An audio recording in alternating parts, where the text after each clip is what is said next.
Here, I thank God for Elder Foster, Mother Foster, for Elder Coleman. I thank God for all the mothers, for all the saints. I just thank God for being so good. I thank God for even how on this morning, how I woke up and I was in a pretty decent mood and got myself together. And I on a ride here, all of a sudden, the devil brought something to my mind from like 2007. Something that had happened. And it was so scary because it was so fresh. And I was in a car and started to cry because it still hurt. And you want to be beyond that. Come on, but man, I thank God. I thank God for healing. I thank God for deliverance. Yes, because if I haven't learned one thing, or if He hasn't dealt with me on one thing, it's been forgiveness. And I don't want to be bitter, and I don't want to hold a grudge. Come on, you know, there are some things that I've been through where people will be like, "Girl, I wouldn't have dealt with that. I wouldn't have, went through that, and you was crazy for going through it." And I just thank God for even giving me the strength and the wisdom and how to go through it. Right now. And the mothers being able to help me and everybody being able to pray for me because, there are times where I think about it and I could have been, in an insane asylum and I could have been, the thoughts that have gone through my head. I thank God for not allowing me to go through a lot of those things. And even now when I look back, I've been through a lot of things in my marriage in the last few years. But even now when I look back and I look from year to year how there's been growth in the positive direction. And how God has even been dealing with my husband, how he's not the same person that he was a year ago. And I thank God for that.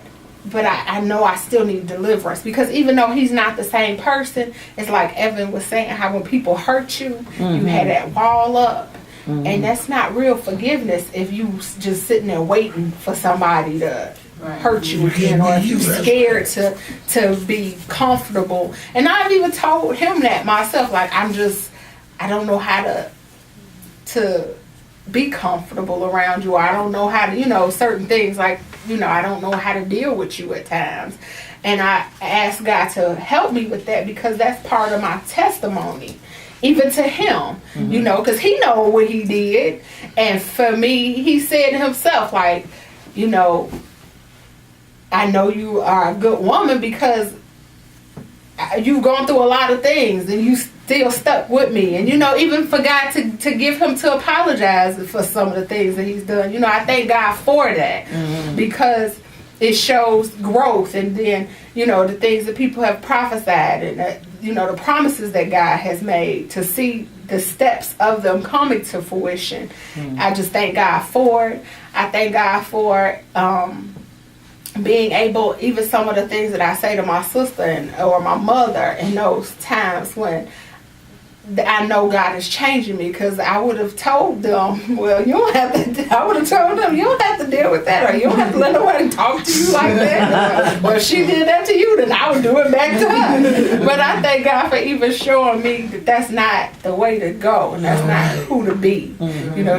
They always say you catch more flies with honey, and how it's hard to be sweet sometimes, but it does pay off because God will humble that other person, to come back to you, and they have to eat their words. And even in that circumstances, how you still not supposed to gloat about it. You like, see, look what God made you do. How we can get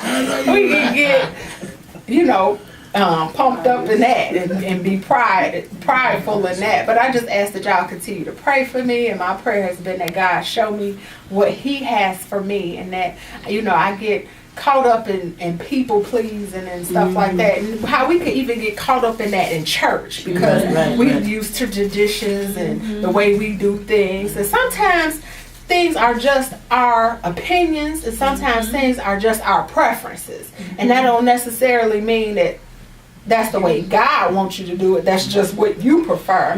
But I've been asking God to show me what his convictions are for me. So I know him for myself.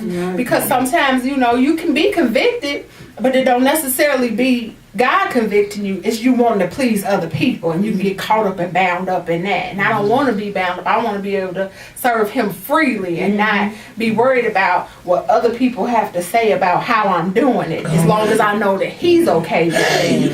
And I just ask y'all to continue to pray for me, to pray for my father. I talked to him on last week, and he was upset because he saw somebody that he knew and they didn't even recognize him.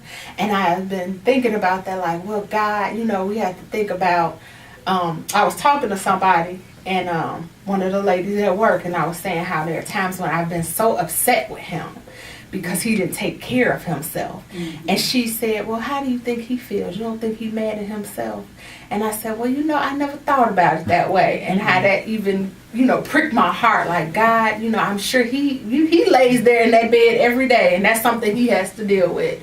And I was like, God, I thank you for showing me compassion and how to love him, because he is a special man. But I know that, I know what he thrives on that. He thrives on, he even if you don't know if this is, I know there are times when some of us may think, well, he not being sincere, but he still says it. What I mean? That's still something in there compelling him to say I love you and to be affectionate and all of those things. And I just thank God even for that. That lets us know that he does have, despite all the things that, he may have said or the doctrines that he believed in, that he does have tenderness, and that we have to get in a place with God that he allow us to reach that spot to where we can draw him in.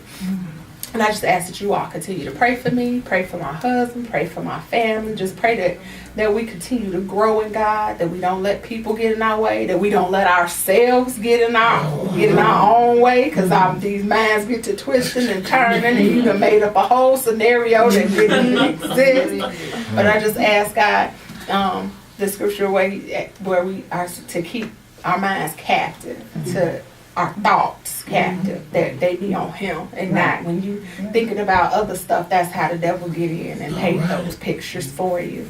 But that we keep our minds stay